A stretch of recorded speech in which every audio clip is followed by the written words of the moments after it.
अनुभव को जन्मदिन रे जागृति शुक्ला देइथिले दामी उपहार। अनुभव महांती को खुशी करि देइथिले जागृति शुक्ला।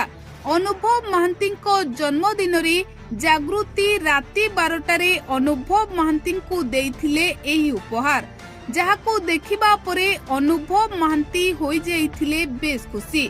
तेबे दर्शक बंधु, जागृति अनुभव महांती को जीवन को फेरिबा परे सते जेमिति अनुभव महांती को जीवन को सबो खुशी फेरी आसीछि।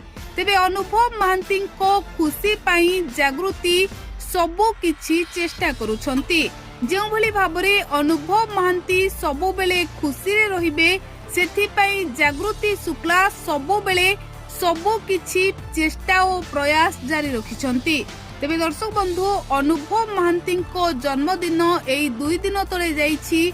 आउ अनुभव महांती को जन्मदिन रे जागृति शुक्ला केउ दामी उपहार देइछंती ताहा बे सारा ओडिसावासी जानिबाकू चाहंती। तेबे आउ डेरी नकरी आसंतु जानिबा अनुभव महांती को जन्मदिन रे जागृति शुक्ला अनुभव महांती को केउ दामी उपहार देले। तेबे दर्शक बंधु, अनुभव महांती जागृति को हाथ धरिबा परे अनुभव महांती बेस खुशी अछंती। कारण आपण माने जानिछंती अतीत रे अनुभव महांती को जीवन रे अनेक सारा दुख आउ जंत्रणा कष्ट रहिथिला। हेले जागृति अनुभव महांती को जीवन को आसीबा परे अनुभव को प्रतिटी मुहूर्त रे खुशी रखिबा को चेष्टा करूछंती, जहा सारा ओडिसावासी माने जानिछंती।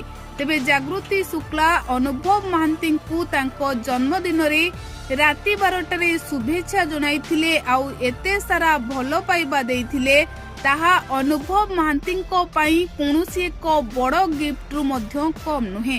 तेबे दर्शक बंधु, आपनको अनुभव और जागृति शुक्ला को जोड़ी किपरि लागे आमको कमेंट माध्यम रे निहाती लेखि जणांतु।